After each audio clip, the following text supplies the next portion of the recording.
بسم الله الرحمن الرحيم الحمد لله رب العالمين وأفضل الصلاة وأتم التسليم على سيدنا محمد وعلى آله وصحابته أجمعين. Assalamu alaikum wa rahmatullahi wa barakatuh. Alhamdulillah, today we usually have our Friday night halaqas every week, and alhamdulillah we get many of the community members to come. And inshallah, alhamdulillah, this week we have a distinguished guest. This brother has been working with communities and youth, youth and the community building for over the past 25 years, and he's been in a leadership role, a national leadership role in MENA. That's the Muslim Youth of North America, that organization that all of us who grew up in America know a lot about. He's been influential in that on a national level for several years, and he's founded the Institute for Youth Development and Excellence. Alhamdulillah, I remembered it. So he's founded that institute, and it's dedicated to consulting imams and communities on organizing the youth and inspiring the youth, and inshallah, Allah subhanahu wa ta'ala, He says, فَاسْأَلُوا أَهْلَ الذِّكْرِ إِن كُنْتُمْ لَا تَعْلَمُونَ. You ask the people who have the knowledge, or ask the people who have experience, dhikr, people who have enough experience that they could draw on it and through their memory. And so, inshallah, if you don't know, if you don't have that experience, if you don't have that knowledge, and so, alhamdulillah, we have the opportunity. Allah has brought people like him and his sister Noura as well, to come and to give us this benefit, and we can't take this lightly. And so, inshallah, we'll be gracious hosts, and we'd be very honored to receive any benefit and any experience that we can learn from him, inshallah. So, with no further ado, inshallah, Brother Riyadh, Shem. Assalamu alaikum wa rahmatullahi wa barakatuh. Alhamdulillah, jazakumullah khair for inviting us. It's wonderful to be here. It's my first time to South Dakota and to Sioux Falls, so alhamdulillah, it's wonderful to find Muslims here. And one of the things that I've always, in fact, loved about traveling the world is the opportunity to see and to find Muslims everywhere. Indeed, as Allah subhanahu wa ta'ala has told us, that the deen will spread to every corner of the earth, and it is one of the beautiful and comforting things that we have, knowing that literally anywhere you go in the world, alhamdulillah, you can find Muslims, even in unlikely places, but it's something really that warms the heart. And so, barakallahu feekum for having us come and allowing us to share a little bit with you this weekend, inshallah. What I wanted to actually start with tonight, though, was the concept that the Prophet ﷺ said when he mentioned that the best of you are the best of you to your families, and I am the best of you to my families. And so I just wanted to get a quick response from the audience here. What do you think it means to be the best to your family? What does that include?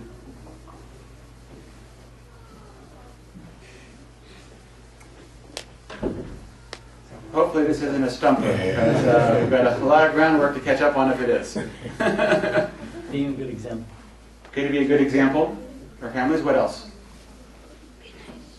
Being nice. Okay. Good role model. Okay, being a good role model for our families. Yes?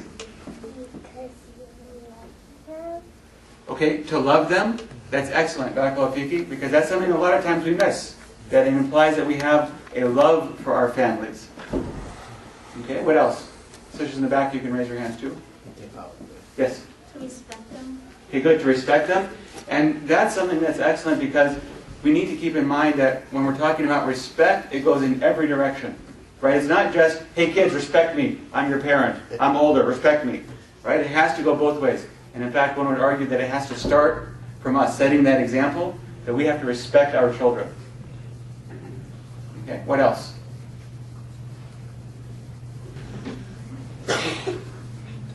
Help them stay on the right path.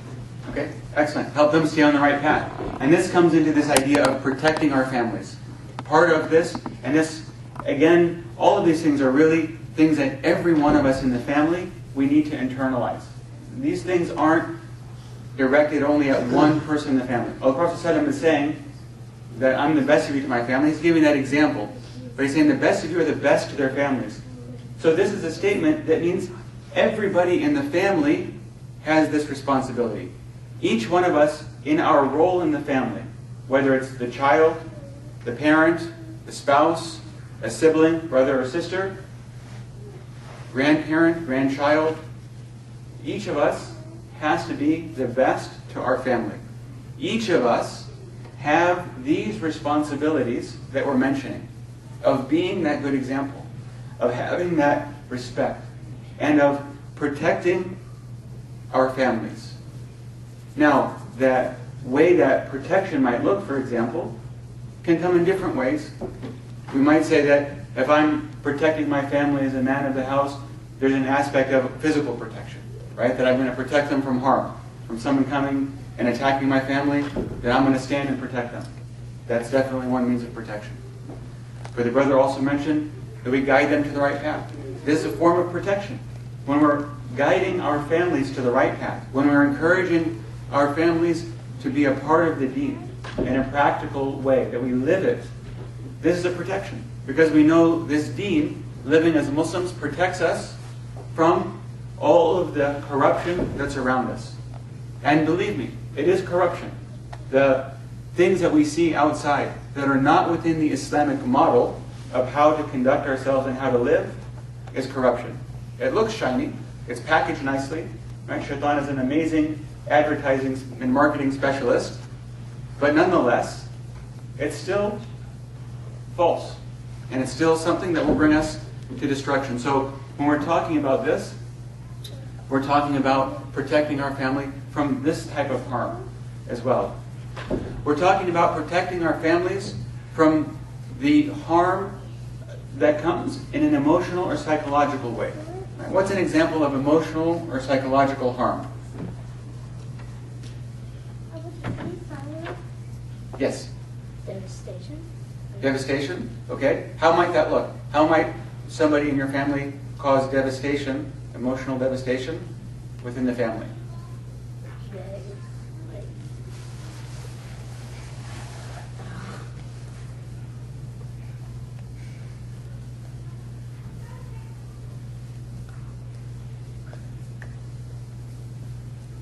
What's something that would be hurtful? What would make you feel really bad if somebody did it in your family? Okay, when they're mad. Just because they're mad, period, they come home and say, oh, I'm so mad, I had a rough day at work. Would that be like really tough? They take it out on everyone else. Okay, good. Scapegoating, right? When they take it out on someone else. No, but that's exactly the point, right? That sometimes we don't think about the fact that we come home, we're supposed to be protecting our families, but we had a bad day at work and we do what? We take it out on the people at home, right? How come the dinner's not ready? This isn't the food that I like. What's going on here? You know, the house isn't clean. How come your homework isn't done? You know, it should have been done already. Whatever it is, and we're yelling and we're shouting, and we're causing harm to our families. So we want to be careful that we're not this person who's emotionally abusive or verbally abusive, or sometimes we're so controlling, or we're so picking, or we're so nagging over everything. Right? Different ways that we're causing harm within our family. So that no matter what, then people feel they can't do things right. You know, there's a nice joke I remember my father had mentioned, but it was about a man who was never pleased with his wife. So she cooks him eggs one morning. He comes for breakfast, and it's scrambled eggs, and he says, "Why did you scramble the eggs? I wanted fried eggs." It's okay, subhanAllah. Okay, next morning, she fries the eggs. She brings some fried eggs. She said, why did you fry the eggs? I wanted scrambled eggs this morning. She thinks, okay. Next morning, she scrambles one egg, fries one egg, brings it to him. And he looks down and he says, you scrambled the wrong egg. Right? So some people are never happy. Right? They're determined, no matter what happens, I'm not going to be happy with you. So we want to make sure that we're not this kind of person in our family. Because sometimes we look at families, and this is the case. It's like, why is this person always angry? Why is a person always upset? So when we're talking about protecting our families, we are talking about also protecting them from our own self, our own, when you have a bad day, okay, you have a bad day, but don't take it out on the family in a negative way. So when we're talking about being the best to our families, we have to remember that it encompasses all of these things, and that the Prophet ﷺ is addressing each one of us. So we can't just say, well, I'm just one of the children in the family, it's not my responsibility. No, we have to do our part to make the family a good place, to do what we can to make the family happy, to listen to our parents, to take care of our chores, do our homework, the things that we need to, because that helps contribute to a good family. As the fathers, we can't expect that we get to just come home and put our feet up on the couch and expect that the rest of the family is going to be servants to us because we say, I worked a hard day. Why? Because we follow the prophetic model. The Prophet ﷺ didn't do this. The Prophet came home, he mended his clothes, he took care, he cleaned up, he shared in all of the responsibilities of the home. And so we have to, again, follow that model of being the best, where we come and we participate and we do our part to making our family a place of joy and happiness and contentment. As the wives, we can't expect that we can just either put our feet up or limit our responsibility and say, well, it's your job to be happy and just deal with whatever it is. I have the kids to deal with and you husband deal with it. You kids deal with it. Right? Each one of us, we have our role that we have to play, and we have to make our effort and sacrifice to strive to be the best to our families. We should want everyone else in our family to be thinking that, subhanAllah, I've got the absolute best family out there. We should want to be thinking that I've got the best parents, I've got the best siblings, I've got the best husband or wife, I've got the best children. Each of us should be thinking that. Why? Because every one of us is contributing to making our family the best. So this is something that's critical, and it's fundamental that we really understand it, not just intellectually, not just in our head. Because as I was asking the questions, you guys knew the answers. I don't think anybody is shocked by anything that I've said. I don't think anybody here is going, subhanAllah, we never knew that we're supposed to be nice to our family. Love our families? Wow. I didn't know that was in our deen. Right? Was there anybody who was surprised by any of this? No. You were surprised? Okay, alhamdulillah. But we all have growth. Right? We all have learning that we have to do. But this is something that we need to internalize. Why? Because in this community, I was talking with my host, and was saying this is a community that it's not new. Islam is not new to this community. Do all of you know the history here? Do all of you know that you guys are not the first Muslims coming to Sioux Falls? Yes? Okay, good. Alhamdulillah. And you know that it's not even like, oh yeah, no, it's someone else I knew who came 3 years before I came. Right? You knew from literally decades ago there are Muslims here.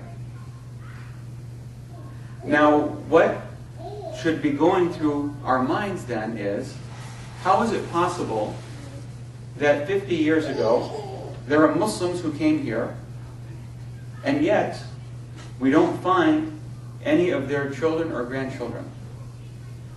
And it's not because jobs shifted and they all moved away. If you look at the names and you ask some people the histories, you'll hear the stories of people saying, oh yes, my grandmother used to pray. Oh yes, our last name is Ahmed, but we're Christian. But you know, that wasn't, even if they came from a Christian Lebanese family, their last name wouldn't have been Ahmed. How did these families become lost? Where was the failing within the family that allowed the family to basically become destroyed? Because this is what happened. When you lose the deen, you've lost everything. Understand that being Muslim is the biggest blessing that you have. The fact that you can say, Ashhadu an la ilaha illallah wa ashhadu anna Muhammad Rasulullah, is a blessing from Allah subhanahu wa ta'ala. Understand that you're not Muslim just because your parents are Muslim. Unfortunately, there's many examples of people who have Muslim parents and they're not Muslim. Just because your parents are Muslim is no automatic guarantee that you become Muslim. It's a gift from Allah subhanahu wa ta'ala. And there's people, they're Muslim and their parents aren't Muslim. So the fact that you are Muslim is a blessing from Allah subhanahu wa ta'ala. If your parents happen to be Muslim, that's also a blessing. But don't take it for granted that just because my parents are Muslim, I'm Muslim. And this was the mistake that the people and the times before had. They said what? We just do what we found our forefathers doing. And guess what? That answer wasn't good enough. When the prophets came to the people and they called them, they said, look, we're just doing what we found our parents doing. But that's not enough. Because individually, each of us has to take our own shahada. Each of us has to take our own shahada. Each of us independently, regardless of how I was raised, need to actually think about the fact that I want to be Muslim. And let me ask you, especially our youth in the room, but even our adults, how many of you have actually thought, what is it Islam actually teaches? What do I actually know about Islam? And you know what? I personally am absolutely convinced that this is the right way of life. That this is the answer. In fact, I'm so convinced, I can say with conviction in my heart, I bear witness that there is no God except Allah, and that Muhammad is His messenger. Have we individually said that? Even as adults. Those of you who are raised in a Muslim family, have you consciously taken your own shahada? Or has the only time, in fact, you've said shahada just been because that's the habit you have of saying it? That you know it's some dua that you say, you know it's a part of the salah that you memorized, but you never really thought about it. You never really had a moment with Allah subhanahu wa ta'ala where in your heart and your mind you were addressing Allah and you took a full shahada of your own heart before Allah subhanahu wa ta'ala. And I would challenge that for many of us, that we haven't. We just assume it. We're just imitating what we found our parents doing. But that we, perhaps, have not had that moment with Allah subhanahu wa ta'ala. And for our youth, you have to do it. Because it's a place that we, individually with Allah, have to be.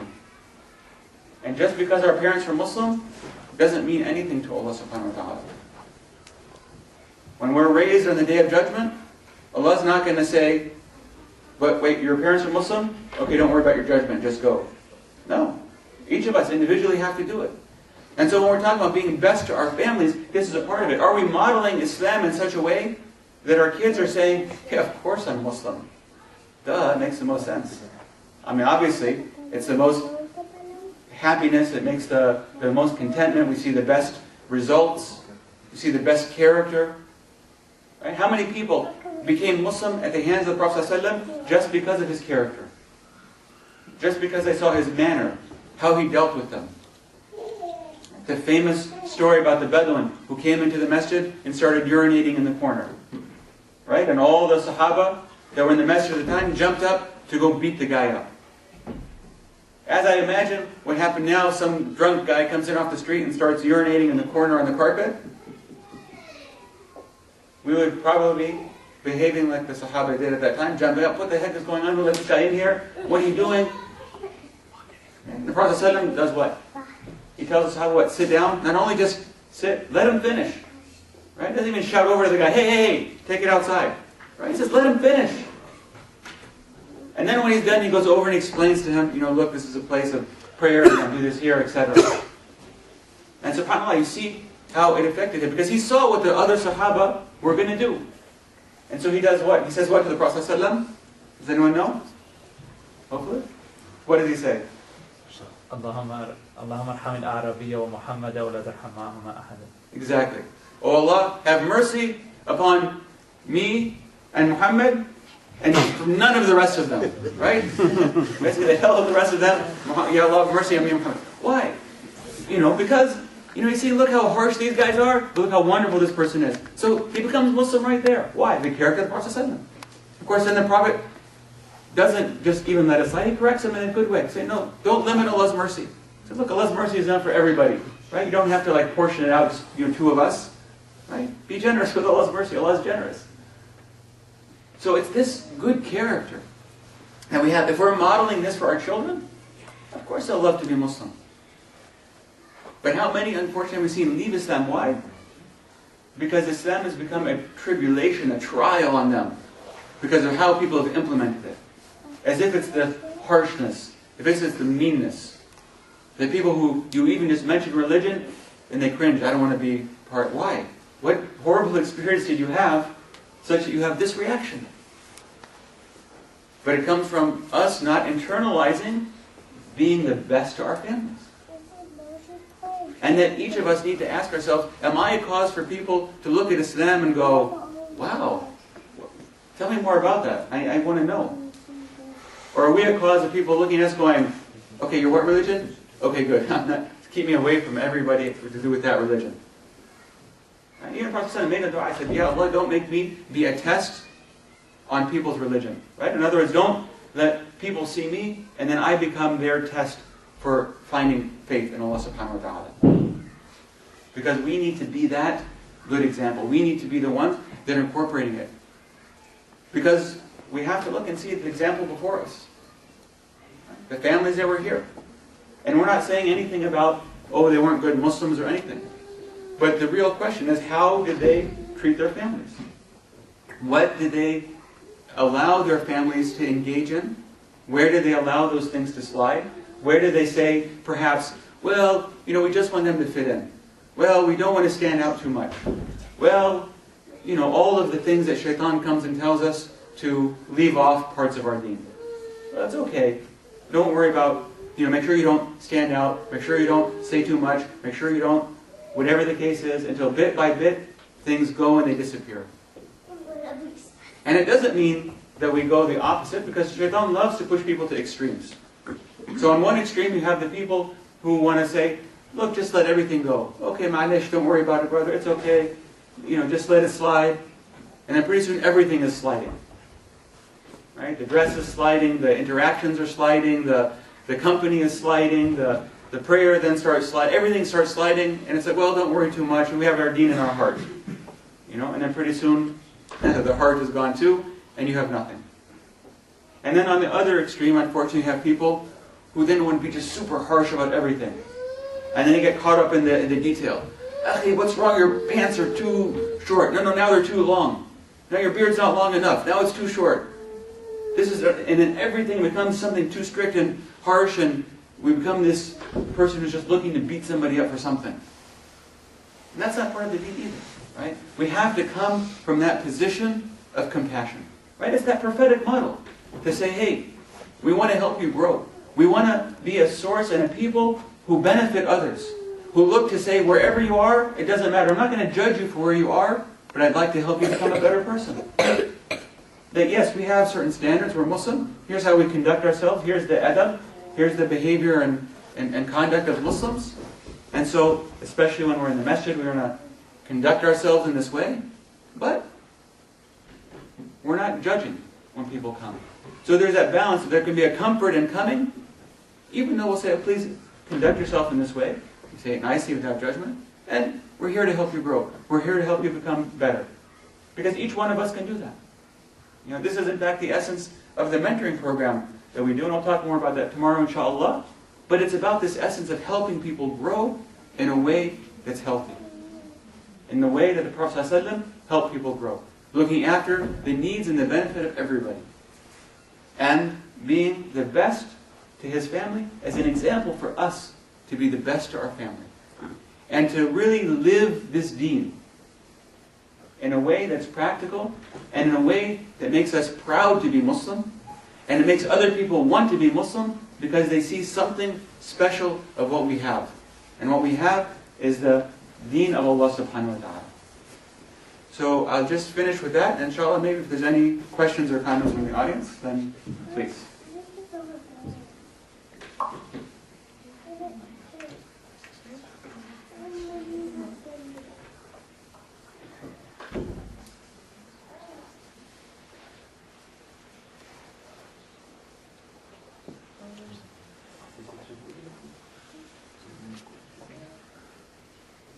Yes, brother. I would ask, what is one of the most outstanding challenges that you find? I mean, since you have so much experience, you've gone to many different communities. Are there any kind of common problems or common challenges that a lot of communities face in regards to building their youth, like that, whether those are like internal challenges or external challenges that you think that we would generally have to be aware of? Okay, so common challenges communities face in terms of building and developing their youth. Right. There's a few things I think that are very common. I think the number one thing is people being too judgmental. Okay, none of us like to be judged, and our youth in particular don't like to be judged. And they don't like to have somebody coming and telling them everything that's wrong with them, and why what they do isn't correct, and how they need to change, and what they need to be doing. In particular when it's coming from people who have no idea what those youth are going through, what they're seeing in school, what they're facing on a daily basis, and the challenges that they're facing. So how can you even start to tell me what I should be doing and how I should be living Islam? And it comes off as highly judgmental and oftentimes hypocritical. And none of us want to hear from anybody who is being judgmental and hypocritical. So this is number one that we have to really overcome in terms of having that open door and coming from a place of not judging and overreacting, and a place of compassion and understanding. Number two is helping our youth to really understand the relevance of their deen and of the role of the masjid. And I think that's a question that a lot of times it doesn't get answered. If we were to kind of go around the room and ask people, really, what does your deen mean? What does it really mean for you to be Muslim? How does that actually impact your life? Why are you, in fact, happy that you're Muslim despite seeing all of the things that are going on around you? All of the examples of people saying how happy and wonderful they are leading a life of following their own desires. How are you saying, I'm happy I'm Muslim because I see through that? Do we have that level of understanding? And too often, we don't. We're telling our kids, look, be Muslim. Why? Because we're Muslim, it's the right way. Okay, but why is it the right way? Astaghfirullah. How dare you ask that question? It's the right way. Just acknowledge this deen is the best. Say it. Okay. Now don't ever ask me that question again. You're shutting them down. What you're telling them is, I have no idea why it's the best deen, so I'm embarrassed that you asked me, so don't talk about it anymore. Okay? Which is just further undermining for them the fact that this is the best deen in the world. Okay? We should be easily able to talk about it from a very practical level. So I would say that's number two. Number three is we don't really address the real needs of the youth. We don't listen to our youth. We do a lot of talk about how important our youth are, and they're our future, and youth are number one. But the reality is youth are number zero, okay, when it comes to our priority list. We'll do everything else except really focus on the youth. We give it a lot of talk, but not a lot of action, and certainly no money gets put behind it. I don't mean just money for the sake of, okay, yeah, let's send them all to a big amusement park, okay, that was $5,000, I hope they had fun. Right? I'm not talking about meaningless money, but when it comes to really providing services and things that our youth can benefit from and use, then we start to get nickel and dime, and we don't really want to spend it. We just want to talk about how important the youth are, and we'll use that in fundraising oftentimes, but the money doesn't go to the youth. I remember one of the most shocking cases. It was at a major metropolitan city. I won't call them out, but a major metropolitan city. Their masjid annual budget was $1.3 million. That was their annual operating budget. Line item for the youth $1,000. Okay? Now, of course, I mean, they had facilities that the youth used, the imam, you know, they had a youth director that wasn't under that line item budget. But the fact that a $1.3 million operating budget can have a line item of $1,000 for the youth is truly pathetic, right? But it's a reflection of how much we talk about how important our youth are, but we don't actually back it up with anything. You know, and we certainly don't back it up with our own volunteering and service and time to, you know, to the youth. And so, again, the youth see this. I mean, youth in particular are very good at sensing BS. When you're not being genuine and when you're just talking, they don't want to hear it. Okay, I mean, they've got a lot of other stuff going on, and so that's what they're sensing, that it's really just talk. You know, that we're saying, oh yes, we're going to give you responsibility, you know, and then we tell them, here's how you do everything. Or the responsibility is extended to, now go ahead and please set up the chairs for the dinner. Okay, thank you. Oh, and you get to clean up too. See how much we trust you? You know, you get to take the trash out. See, we're not, I mean, come on. I mean, this is, you know, so often, but this is the role for our youth. It's really just, oh good, unpaid janitorial services, right? That's the other name for our youth program. So, you know, if this is how we're, you know, treating our youth, again, they see it. You know, and they may do it because, alhamdulillah, they're, you know, coming from good families and they understand the idea of service. But when that's the height of their, you know, activity, you know, then they're not really, you know, interested in things.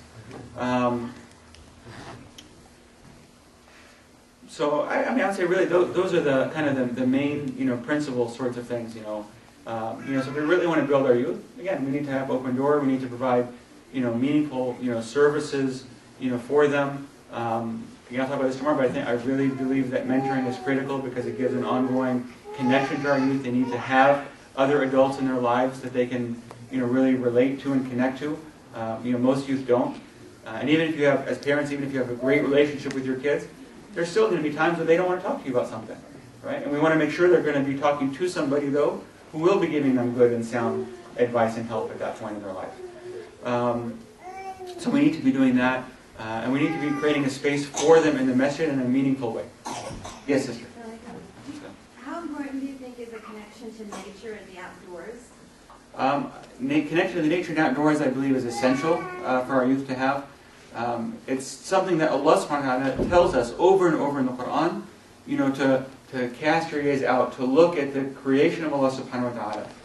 And it's not even something that Allah only says once or twice. I mean, countless number of times, and I don't know the exact number, but it's many, many times. Allah is telling us in the Quran constantly, look out, go out, spend some time, you know, within the creation of Allah subhanahu wa ta'ala to start to understand who our Lord is and His magnificence and all of this. So I think that spending time in nature is very, very critical to the development of youth. There's a nice book written from a secular standpoint called Last Child in the Woods. It's a very good book, and it talks about how important it is developmentally for children to spend some time actually out in the woods, you know, in a camping environment, or just something where we're away from the city, away from all of the electronics. I didn't scare too many youth right there, but like away from, you know, put your cell phones away, put your Game Boys away, your consoles, right? To step away from all of that, to spend some time in the creation of Allah subhanahu wa ta'ala, and it helps connect us to Allah subhanahu wa ta'ala, and it helps give us a perspective, and it does help us also just developing as human beings. And they've done studies and they've shown that kids who actually spend some time, you know, even as little as a week or two a year, just but out in nature, etc., they test better, they do better in college, they're more self-sufficient. So I mean, there's a lot of other benefits as well. But I think it is something very much within the prophetic tradition that we do. It's something that Allah subhanahu wa ta'ala mentions. And it's been shown in many other instances as well that it has a great benefit on us individually and developmentally.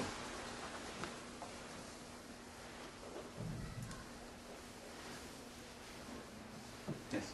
So just a follow-up on the 3 points that you had mentioned as far as the common challenges.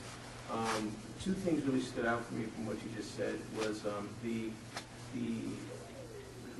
involvement of the parents learning the deen.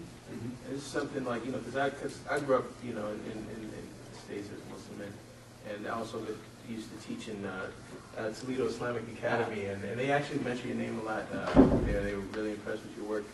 And that was one of the voids that really wasn't filled in a lot of different communities that I've seen was, you have this enthusiasm for bringing the youth in and doing a lot of things with youth, but then when it comes to the parents and for them to lead and things like that, there's a certain lack of that. And I don't know if it's I guess my question is that really essential in order to really mobilize the youth, or is there a way that the parents increasing their understanding of the Deen and I mean, I think community-wide, ultimately it is essential for the parents to be involved. I mean, again, the kids sense hypocrisy. And how hypocritical is it for parents to drive by the masjid, drop their kids off for Sunday school or weekend school, and then drive away to go do shopping because all of a sudden that's the only time of the week they can go shopping, and then come back and sometimes, even before the congregational prayer, pick the kids up and leave. Okay, well, I mean, you may think that, you're fooling the kids, but the kids see through it. They say, okay, you know what, as soon as I'm under the thumb of my parent, I'm not doing this. I mean, heck, my parents don't even come to the masjid, so how important is that? So no matter how you paint it, no matter what story you tell your kids, the reality is at the end of the day, they do what they see you do, not what you say. So you can talk all day long about how important Islam is, but if you're not living it, what you're telling me is it's not important.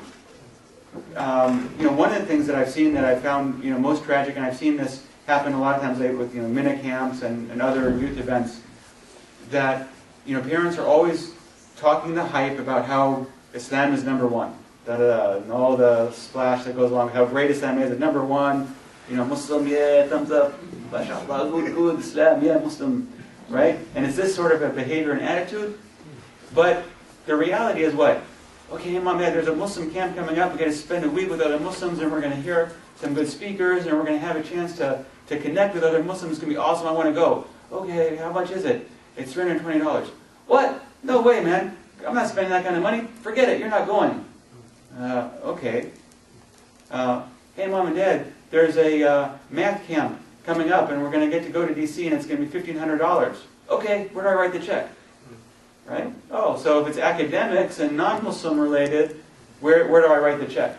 If it's Muslim related, forget it. I'm not spending any money on it. Hey, Dad, can I have these $150 shoes? Sure, no problem. We play better basketball. All right, excellent. But again, money to go to camp or to attend a lecture or, I want to buy some Islamic books. Oh, it's too expensive. Oh, I'm not paying that. Oh, I could do this. So back in my day, 85 years ago, I could go to camp for $5. I'm not paying $300. Man, and we don't even pay attention. Go look at the Christian and Jewish camps. $600, $700 minimum for a week of camp. Like our Muslim camps are literally half the cost. But oh no, all of a sudden then it's too much and I don't want to pay it, and oh, that book is too expensive. Really, how many of our youth, just show again, how many of you guys have more than 5 Islamic books? Okay, good, alhamdulillah. And it's unusual that we have, many of you that have even 5 Islamic books. So a lot of times, parents are like, oh, those books, oh, it's too expensive. Oh, we can get one printed in Karachi for 55 cents. I'm not, spending that. In Jordan there's a special publishing house. Why don't we take it down to Kinko's? We'll make a photocopy. What? We're teaching them to break copyright law and to cheat, and I'm going to save $2. Come on. So, our kids see it, right? So we can talk a game, but at the end of the day, they're watching. What do you do? And I'll tell you, what I've seen over time is that kids who see their parents' real commitment. I remember we did a minute camp in Bellefontaine, Ohio, and there was a father in St. Louis. He was a doctor, busy man, drove both of his kids from St. Louis so they could come to camp, went back home because he had to get back for his next shift, drove back again to pick them up. Okay, St. Louis, it's about 7 hours, 6-7 hour drive. Okay, so he did it. Why? Just so his kids could attend the camp. And I'm telling you, he will see good results with his kids. Why? Because at the end of the day, the kids see, how important Islam is? My dad was a busy man, okay, and could have made a lot of money, even perhaps staying, drove 12, 14 hours twice just so that we could go to camp. Why? Because it was that important. That becomes the reality. That's what the kids see. That, hey, there was an event at the masjid, and there were some other things, but we canceled those plans and we came to the masjid for that event. Why? Oh, Islam is important. That's why. You know, oh, we had a vacation, you know what? But we pushed our vacation back just so that we could attend a certain event, or we could get back in time for a certain event. Or our vacation was planned around, oh, wait, there's going to be an ISNA conference here, so we're going to go to Florida, let's plan our vacation around that so we can go to the conference, and then we'll go to Disney World or something. But why? They're constantly seeing that as we're thinking and planning, we're looking around, how does Islam tie into it? Where's the Islamic activity? You know, where are we going to be praying Jummah? Okay, so if we're going to plan our road trip, okay, let's make sure we get here in time so we can pray Jummah. You know, they're not saying, oh, we're traveling, we don't have to pray Jummah. Right? We're planning. Why? Because it's important to us. Okay, if you miss it or excuse you, okay, traffic, we couldn't make it, no problem. But we planned. And that's what the kids see. The intention was there. And so when we're involved as parents, when we're setting that example, as was mentioned, right, then the kids see, oh, you're setting the example. Okay, you're living what you're telling me to do. Okay, now that makes sense. That must be actually important because you actually prioritize it. You know, hey, can we buy such and such? You know, oh, this new TV is how we wanted to. Your dad even talked about it. And are we getting it? No, you know what? There was a fundraiser with the masjid. There was a family that was in need, so that money we had saved for the TV, we gave it to them instead. Right? We should share those stories with our kids. And we let them know that, you know what, we're prioritizing the needs according to what Allah wants. You know, if, okay, everything extra, we have it, okay, no problem. You know, Allah says, you know, enjoy the blessing. And we're not saying, you know, live impoverished, but the kids are learning, they see that we were making our decisions based around Islam first. What's the Islamic consideration? And then the other stuff is what's left over. You know, so...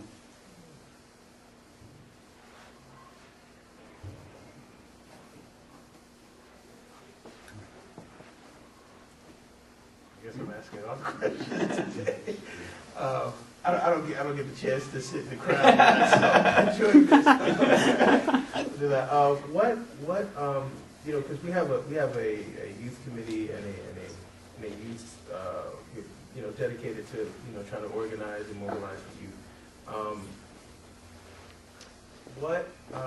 How much or how vital it is? How vital is it for the youth to have representation from their own, you know, in things like that, like in the committees and in the planning and leading? Yeah, I think that as far as youth representation on committees and everything, I think is critical. I would actually recommend that you appoint a youth to be on the board, or better yet, have the youth elect amongst themselves someone who will sit on the board of the masjid, or not even just the youth committee, but actually sit on the board of the masjid and have voting rights, right, be a full member of the board, because that's showing that you're taking the youth seriously, you know, that you're concerned about their voice, and I mean, their opinions are valid. I mean, Prophet ﷺ appointed, you know, Osama at 17 to lead the army, you know, and so, you know, we have to stop acting like our children are kids. Okay, I mean, if they're 6 years old, okay, yeah, you're still young, right? But you hit puberty, you're an adult. So we need to start treating them that way, you know. And one of the big problems that we have, I mean, as a community in North America, not just Muslims. I mean, that this whole idea of teenagers, right? It's a made-up concept, you know, that we use because we're telling our children that although their bodies are saying, "Hey, we're adults," we're saying, "No, but you're still kids. And you're still kids until you're 18 or 21 or 25, according to the rental car companies, right?"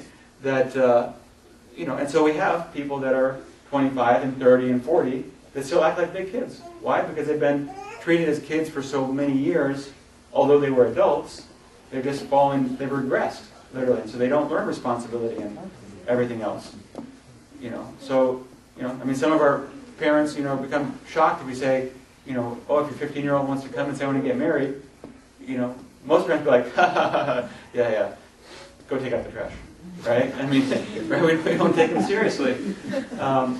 You know, we should though, right? Now, on the flip side, I mean, for those of you who are 15, if you're still not carrying out your basic chores at home, right? Don't think you can get married and you can't manage a basic responsibility at home, right? So we have to, you know, live that responsibility. But it comes both ways. As parents, we should treat our children like they're adults when they hit puberty, you know, and you know, as children recognize that, hey, when you hit puberty, yeah, you are an adult. You're fully accountable before Allah subhanahu wa ta'ala, and you should start trying to live that responsibility.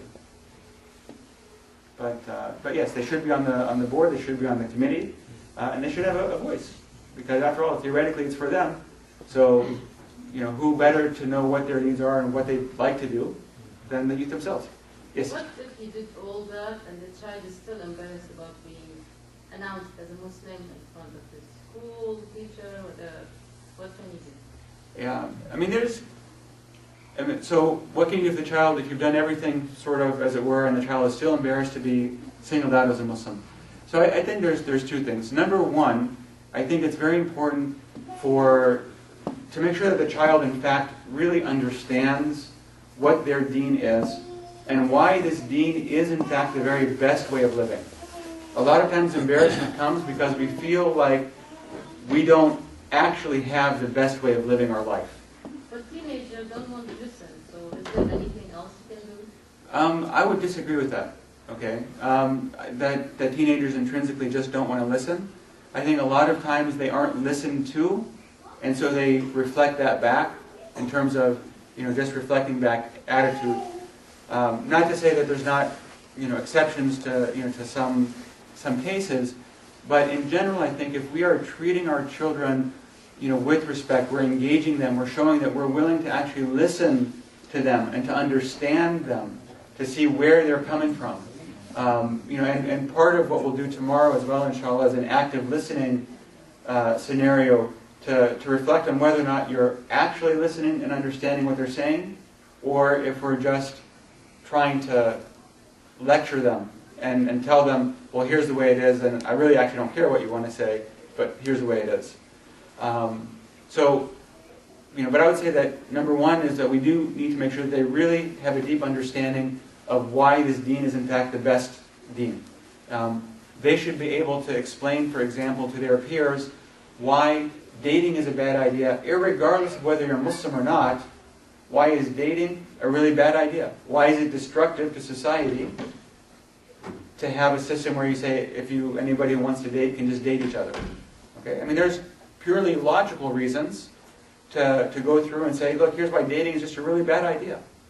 And here's all the harm that it causes within our society. So that's even leaving religion aside. So when we can explain that, we show that, look, our deen already came with this and told us and benefited us with these things, then we have a lot more confidence about it.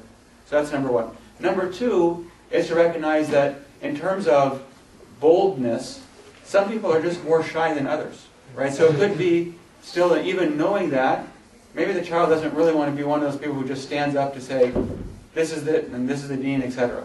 So not everybody is a Umar, when it comes to, that character, right? When you look at the people who left and migrated, right? We have the one story of Umar, who was standing on top of the Kaaba, or, at the Kaaba and saying, hey, I'm leaving tomorrow, anyone who wants to be a widow can meet me outside, right? And sometimes we want our kid to be the one who goes to school. I'm Muslim. Anyone who has a problem with that, line up, and I'll be happy to send you to the principal's office and, with a whooping.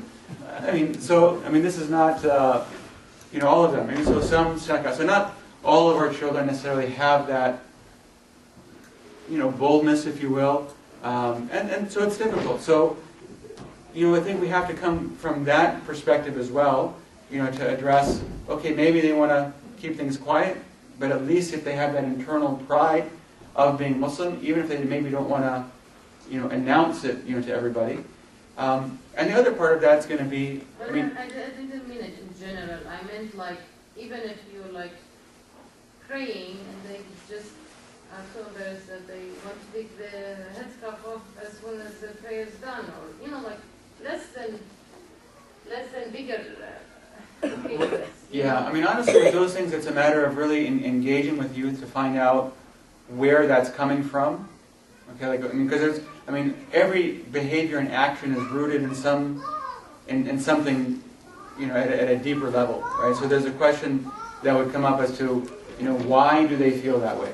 Where is that sense of embarrassment coming? Is it coming from an aspect of, well, people are going to think that I'm a certain way, or people are going to look at me in a negative light?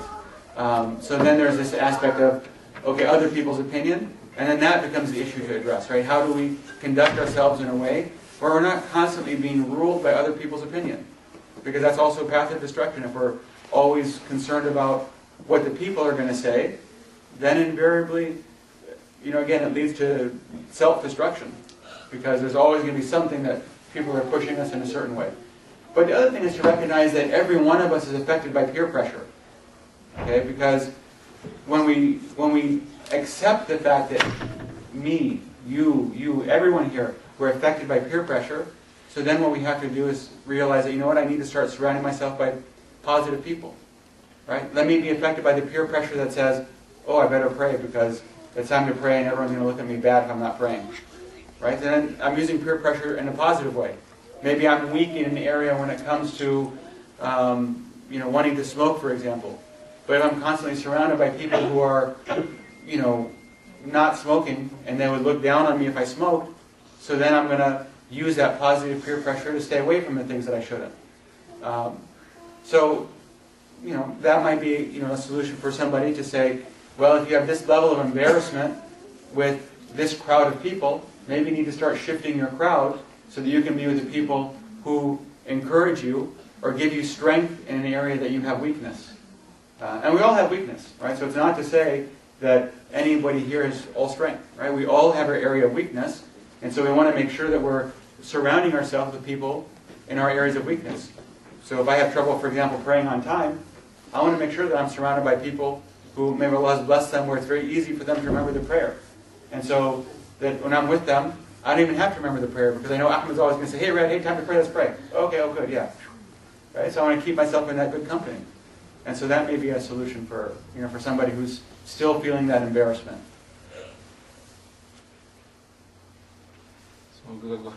So for the, we are a small but growing community.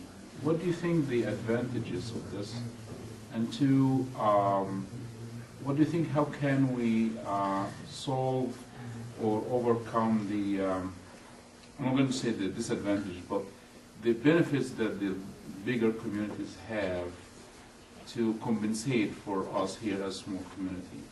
What advantage do you think the bigger communities have? Like facilities. Let's say, for example, some people, not all people would say, full-time Islamic school, having more manpower, more specialized brothers, youth director, plus all other facilities, camping, lecturing, all these things are much more frequently done in bigger communities because of well-known reasons. Okay. So the advantage of a small but growing community, I think, is that you have an opportunity to define yourselves, to look ahead to see what direction do we want to go, and then build for that. One of the negatives of big communities, they often get locked into their community history. We've always done it this way. Or we've tried all of those things before, they don't work anymore, so we're not going to do them again, even though that was 20 years ago and things have changed a lot in that time frame. Or maybe they just weren't executed well. And so it wasn't that the idea was bad, you just did it bad, right? You needed to do it in a different manner. So I think that's probably the biggest strength of a small community, is that, it's also easier to get people together. If this is, 80% of the community, then that's great, because that means the whole community can kind of be on board with how we're going to move forward in terms of developing our community and things like that. So I would say that's really the biggest strength. And as long, of course, as the people can be open-minded for the decision makers to say, okay, let's really evaluate ourselves in a way that's going to be meaningful. I've often found it ironic that, when it comes to the Muslim community as a whole, we have the average highest level of education across any other community in the country. Right? No other community in the country has the level of education that we do as Muslims in terms of an overall average. Like you average like total years of graduate school work and higher degrees, etc. We have the highest. So we have the most number of professionals and things like that. The irony being that we run our masajid in the most unprofessional way, right? It's like the inverse way. Like the more PhDs we have, the worse we have to run our masajid. So if we can start to take just some of our professional attitude that we display at work, punctuality, dealing with respect, putting in budgets, evaluating processes. I mean, that sort of a thing, and we bring it to our masajid, then I think that can also really move us forward in a way that says, hey, look, we're going to take it in a practical sort of way, not just in a arbitrary sort of way. So I think that's probably one of the biggest strengths of the community, is to look for that growth. As far as ways to compensate, I think that most of our large communities are extremely inefficient, and that communities perhaps a quarter of their size, which still might be twice the size of what you have here, could probably do what they do. So you look at big numbers, but the reality is, and they show this in nonprofit studies, the reality is that 90% of the money comes from 10% of the people. Right? So there's always an illusion that, oh, if we had a community of 1,000 people and everybody just put in $1,000 a month, then we'd have $1 million budget and we'd be good to go. But the reality is that communities don't work that way. Groups of people don't work, because there's always going to be a lot of people who go, well, I'm not putting in $1,000, I only make $30,000, but that guy makes $150,000, he can put in my share. Well, the problem is that everybody's pointing to the guy who's earning the six-figure income, and then all of a sudden puts the entire thing on his shoulders. And after that, sometimes we have some communities where one or two people, carry all of it. But, that's just something to keep in mind, that even though their community may have 1,000 people, it's not as if they have actually income from 1,000 people. Number two is that a lot of times things don't have to be done big and flashy, right? So if we say that you wanted to have an Islamic school, well, it doesn't require that there has to be, for example, a $1 million building built to house a school. There might be other more modest solutions that would allow, a school to happen.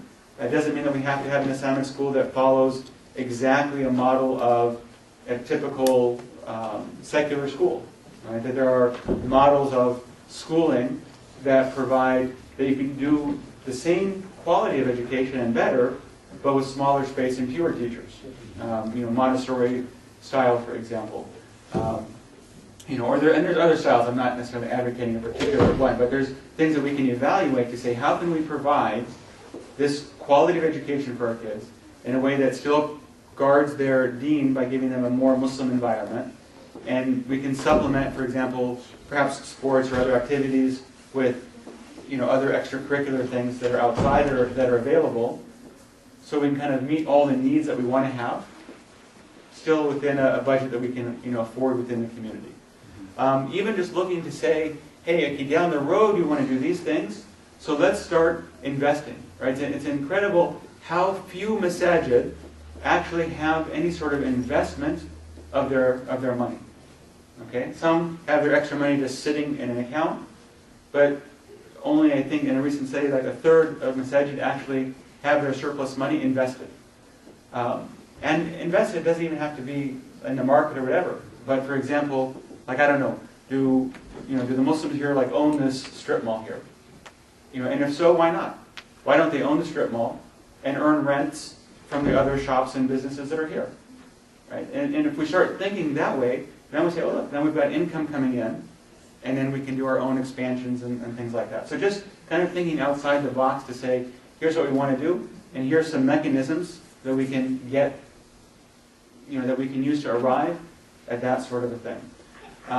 The other thing is recognizing that sometimes we don't have to do so much, again, to get what we want. So would it be nice to have a youth director? For sure. Is it critical? Not necessarily. If, for example, you use a mentoring program where you train the mentors locally, and then that becomes self-sustaining within the community, that's built on volunteers, but it doesn't overburden any one volunteer. Right? Invariably, we hire one person, and then what happens is the community kind of steps back, saying, hey, we hired somebody, that guy's responsible for everything now. And it's everything. So we want them, if they're the imam, correct me if I'm wrong, I'm guessing, and he didn't prompt me or pay me or anything for this, right? But probably everything from teaching classes, leading salah, marriage counseling, youth counseling, and then tutoring probably gets tossed in there. Hey, imam, my child just yelled at me, come to my house and talk to him. And everything in between, right? And then, oh, don't forget PR and answer the phones and open the masjid, and there's a show here and the school wants this and the media wants this. Literally we've given him 5 full-time jobs on his head. And if he doesn't do all of them perfectly, what kind of guy is this? Man, can't even do a job right. Right? But none of us would, have this kind of a job description that fits, 10 people, and we're putting on one pair of shoulders. So, now we may say, hey, we can't afford to hire 10 people now. But again, how can we look at a model that says, okay, well, can we get, pay a little bit, train volunteers, so now we have some trained people for the imam to work with, so he can now disperse some of those duties, in an effective way, and now we're serving our kids, again, in a professional way, but it's not costing us an arm and a leg on an ongoing basis. Right? So there's things like that we can look at. And again, really, just about anything that you would like to have, there's usually multiple ways we can go about getting it, and doing so in a way that's going to be cost effective for the size of the community. Sometimes sharing a person, maybe between, I know there's 3 masajid here, so maybe one person can serve a certain function, amongst the 3 masajid. So that particular task is isolated so they don't get overburdened, but they can maybe do that amongst 3 masajid. So I think there's a variety of things that, might serve along that way. Applying for grants. I mean, there are a number of grants that are available for different projects. Now, grants aren't easy to get necessarily, but they're available, and so, and even as a Muslim organization, they're available. So, pursuing those sorts of things, to say, okay, well, can we put a grant together to try to get, something in place to, support this sort of a thing. And like I said, even just, really strategically thinking in terms of funding. So instead of fundraising to build a big masjid, fundraise first to buy a strip mall. Say, hey, we want to raise $1 million to buy a strip mall that's going to generate, $150,000 of income every year that we can then use for ongoing projects and utilities and everything else. Right? Again, it's just, sometimes we get so focused on, got to build a big masjid, got to build a shiny dome, when that's not adding anything, right? It doesn't necessarily make sense to do it that way. When we can take a different approach, okay, it's going to put these goals on hold for 3 years, for 5 years, but then now we're set to go thereafter. Right? So that's what I'm saying about kind of reflecting on some different ways to still achieve what you want, even though it is a smaller community. And then just have some, some sabr to say, okay, but here's where we're going to go. Okay, let's have a 5-year plan, a 10-year plan, a 20-year plan, so that even if we can't maybe do it now, but inshallah our children will be set with these things in place.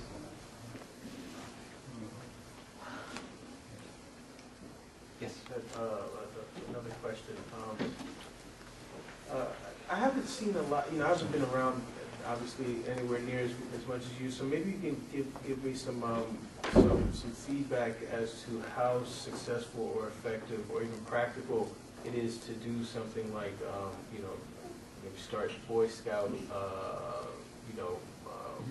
troop or Girl Scout troops, or are there any kinds of things that are already structured, already kind of more or less packaged that we can kind of use? And if so, how successful or how practical have you seen it being done in other places? Okay. Yeah, there are existing programs.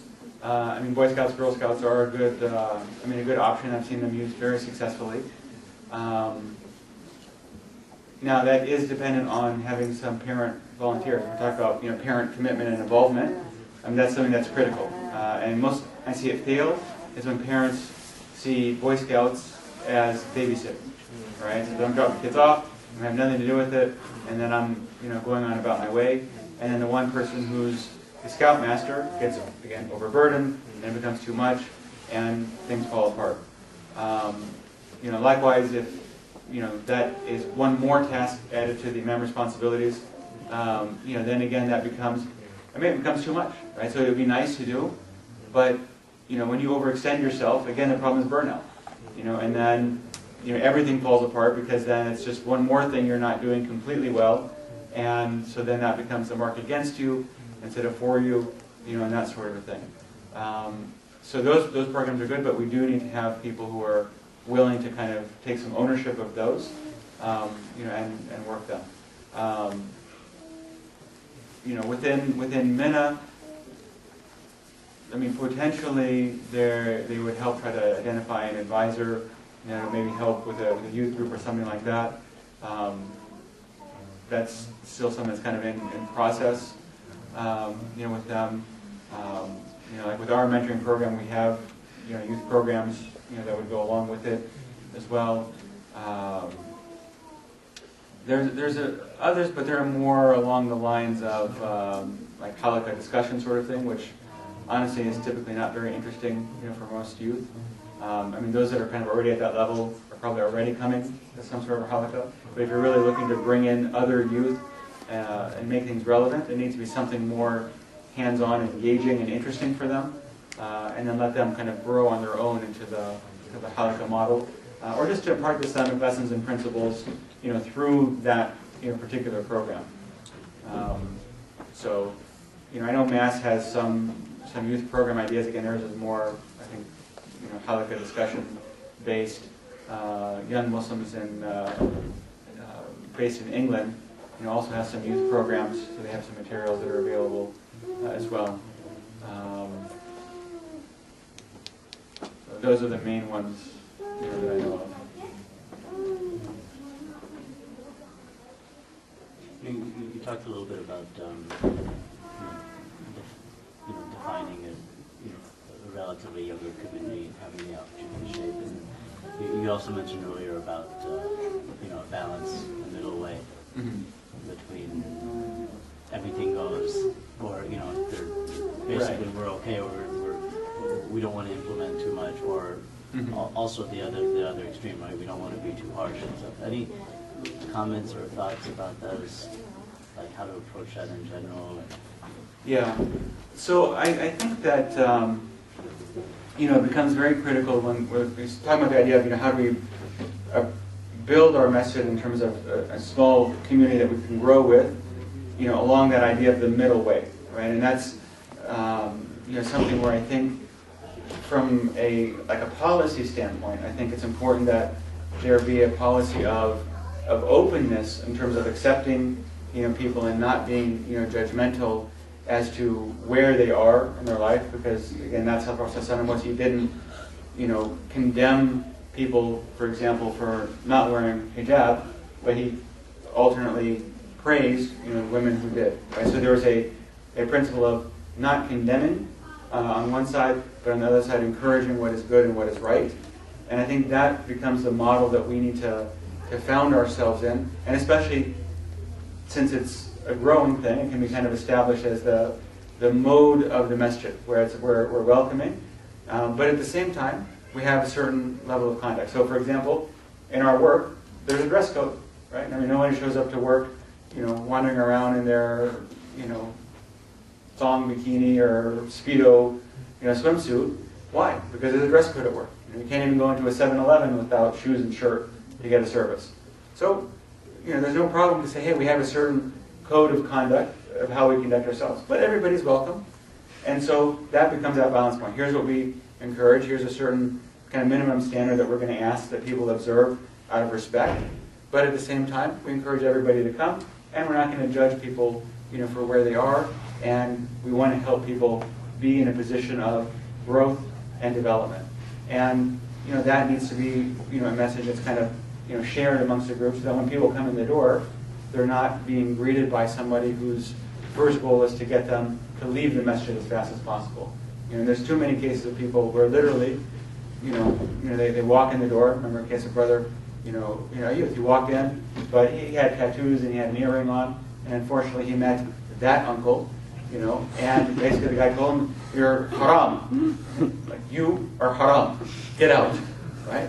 And so he did. He turned around and he left. Didn't come back to the masjid. And it's like, oh, congratulations, uncle, mashallah. Now I'm sure he'll become a great Muslim because you just kicked him out of the masjid, right? It's crazy, but sometimes we come across this way, right? So, again, the Prophet didn't have the Bedouin being in the masjid thrown out on his ear, etc., right? He waited till he finished, and then he approached them in a good way, and he talked to him. And this is the approach that we need to have. Someone comes in the masjid, even though, okay, here's the policy, come dressed this way. Okay, they come dressed not that way. Fine. Come, pull them aside, let's talk to them in a good way. Here's what we do, here's why, this and that. Again, we account for them in a good way.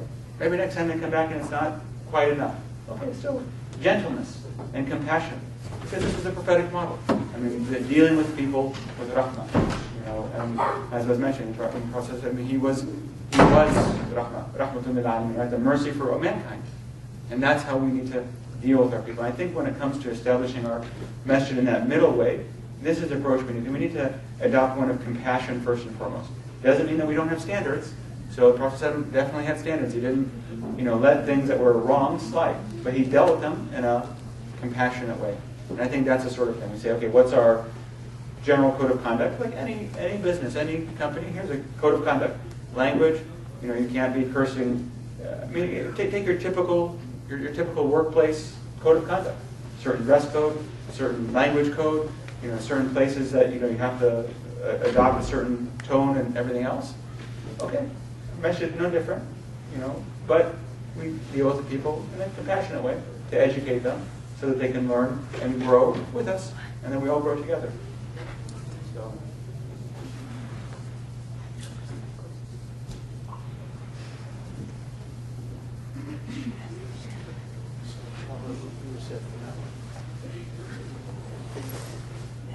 Did you have anything else you wanted to? No. So, inshallah, we want to thank Brother Riyadh for giving me a very good break. No, seriously. Giving us all this, wealth of knowledge, wealth of information, wealth of experience.